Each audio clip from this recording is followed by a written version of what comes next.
ఈరోజు మనందరం కూడా గుర్తుపెట్టుకోవాల్సింది, ఇక్కడికి వచ్చినప్పుడు అవతల పార్టీ వాళ్ళు కూడా మనం ఎగతాళి చేయాల్సిన అవసరం లేదు. ప్రజలు పనిష్మెంట్ ఇచ్చారు. ఇదే హౌస్లో నేను చూశాను. 23 సీట్లు మాకు వచ్చాయి. నేను బాధపడ్డాము. కానీ ప్రజాస్వామ్యాన్ని గౌరవించాలనే ఉద్దేశంతో ప్రజాస్వామ్యుతంగా పనిచేశాము. 23వ తారీఖు ఎన్నికల రిజల్ట్స్ వస్తే దాన్ని వక్రీకరించి 23వ తారీఖున దేవుడు రాసిన స్క్రిప్ట్ ఇది, మీకు 23 సీట్లు వచ్చాయని మాట్లాడారు. ఇప్పుడు నేను అడుగుతున్నాను, కూటమికి 164 సీట్లు వచ్చాయి.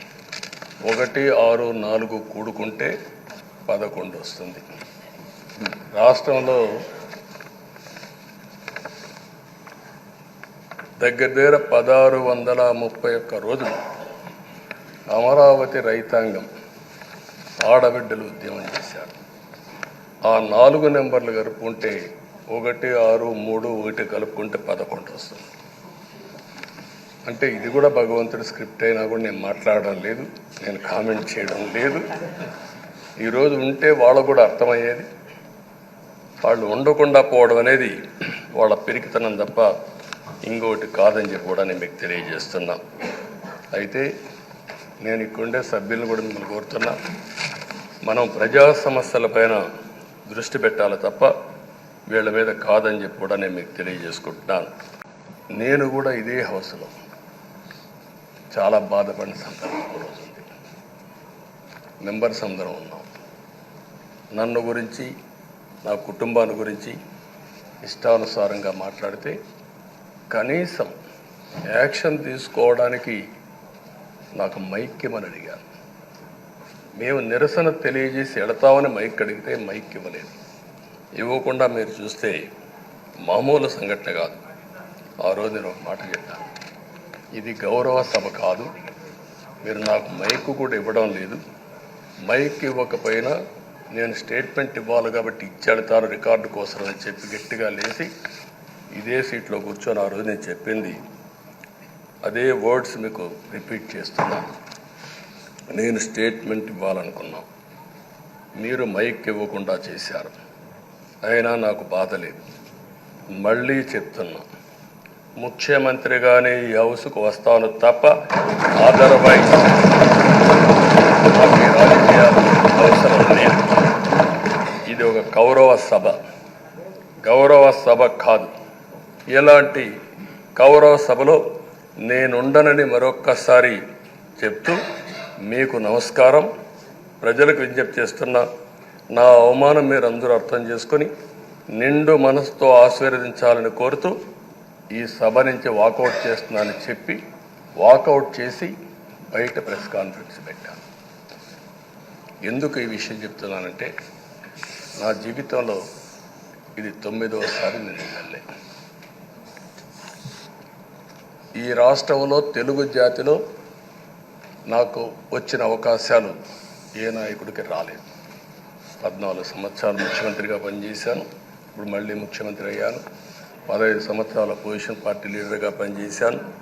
కానీ తిరుపతిలో నా పైన దాడి జరిగింది.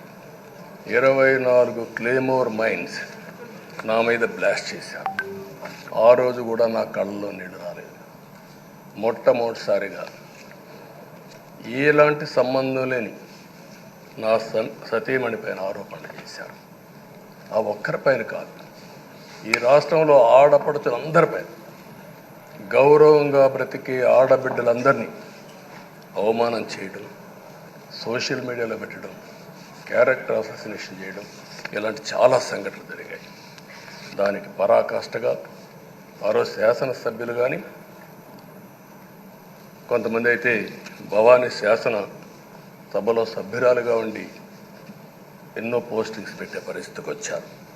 అలాంటి సంఘటనలు చూసిన తర్వాత ఫస్ట్ టైం నా జీవితంలో ఆడబిడ్డల కోసరం ఇలాంటి హననాన్ని చేశారని బాధపడుతూ కంటతడి పెట్టాను. ఆ రోజే అనుకున్నా, ఇలాంటి పార్టీ ఈ రాష్ట్రానికి అరిష్టం, ఇలాంటి వ్యక్తిత్వం ఉండకూడదు.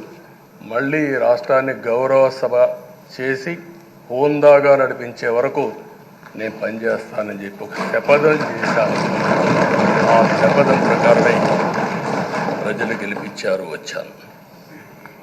ఈరోజు 2 సంవత్సరాల తర్వాత, ఆ రోజు నేను వెళ్ళింది 2021 నవంబర్ 19వ తారీఖున వెళ్ళాను. నిన్న మీ అందరి ఆశీస్సులతో, ప్రజలందరి యొక్క ఆమోదంతో ఈ సభలోకి ఎంటర్ అయ్యాం. నాకు జరిగిన అవమానం కానీ, ఆడబిడ్డలకు జరిగిన అవమానం కానీ భవిష్యత్తులో ఎవరికీ జరగకుండా కాపాడే బాధ్యత ఈ అసెంబ్లీ తీసుకోవాలని అందరినీ కోరుకుంటున్నాను. నా గౌరవాన్ని కాపాడిన ప్రజానీకానికి మరొకసారి మనస్ఫూర్తిగా ధన్యవాదాలు, అభినందనలు. నా జీవితాంతం రుణపడి ఉంటా.